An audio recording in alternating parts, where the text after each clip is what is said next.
And the past few years we've seen an explosive rise for many artists in both the underground and the mainstream. And with distorted synths, heavy 808s, and aggressive vocals, we have rage beats being popularized by artists like Trippie, Playboi, Carti, and underground artists like Summrs, Kankan, Carson, and Destroy Lonely. And now I really have to give credit to Pierre Bourne, who really set the foundation for rage with basically starting a whole new wave with his absolute beautiful 808s, drum patterns, and heavy synths that's extremely influential to a lot of the artists and sounds that we hear today, but unfortunately just doesn't get enough credit. Pierre produced songs like Uh-Oh, Thoughts, and Q's and P's by Trippie, which obviously don't use rage beats, but no question are huge parts of the evolution of this sound. And with also producing songs off of Die Lit, listening to tracks like Love Hurts and Foreign, I can really hear how these songs evolved to the sounds that we hear today.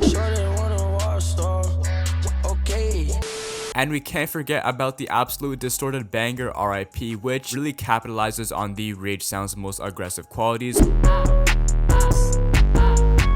with those qualities having massive influence from SoundCloud rap, as we saw it with XXXTentacion and Ski Master Slump God. And while many artists around that time were depending on their melodic flows, catchy choruses, and vibey beats to make a name for themselves, there was still a demand for mosh heavy aggression. And using those qualities I mentioned earlier, those being the screams, the bass, the mosh pits, and just having that I don't give a fuck attitude, X and Ski did an amazing job influencing a lot of the underground artists. Also going back to the producers, Molly Raw is also someone that I have to mention, literally having Lil Uzi Vert rapping on one of the smoothest synths I've ever heard, as well as making EDM based beats, which you saw with songs like Money Longer. Now when it comes to which artists first influenced the rage sound, many could argue Future, Lil Uzi Vert, Carti, Uno, and even Chief Keef. And I think Matty Ballz already did a great job on finding the first song with rage beats, that being Star Power by Sunny 2.0 and Trippie, but I have to argue that Sofego was the first to use it with the song Shut Up that was released in 2019. You played your cards. I can't feel what you no more. Hey, baby, I feel like a star.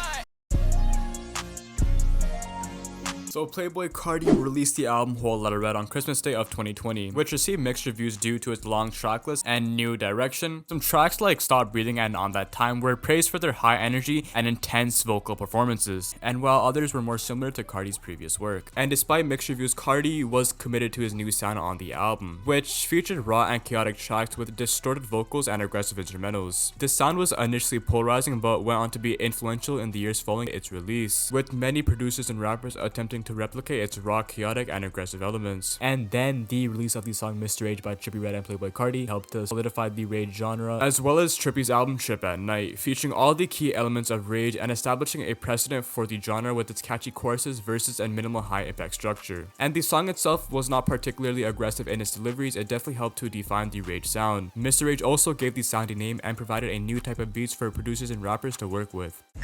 Wake up, filthy. As Playboi Carti and Trippie helped popularize rage beats, many other rappers and producers began to adopt the style. Some of these artists, such as Carson and Destroy Lonely, were signed to Carti's label Opium and contributed to the genre's discography. Producer Filthy also played a significant role in the development of rage beats, having worked extensively with Carti on Whole Lotta Red. In addition to Filthy, other producers such as Gabe, Luso, Out of Town, Starboy, and Art Dealer have also contributed to the rage genre. As rage beats have gained popularity, the genre has been influenced by and has incorporated elements from other sounds and scenes, with artists like Rico Nasty and JPEG Mafia experimenting with loud deliveries, punk influences, and hyperpop sounds in their music. Up-and-coming artists like Jaleel have fully embraced the rage sound in their production and have gained attention from audiences and social media users. Now, artists like DC, The Don, and Kuchais are resonating with listeners because they represent an attitude of excitement, expression, and energy that many can relate to. Now, Yeat is currently one of the most prominent figures in the rage genre, having taken the rage sound to new heights and gained superstar status. Yeat is also known for his mysterious and elusive persona and has a unique delivery.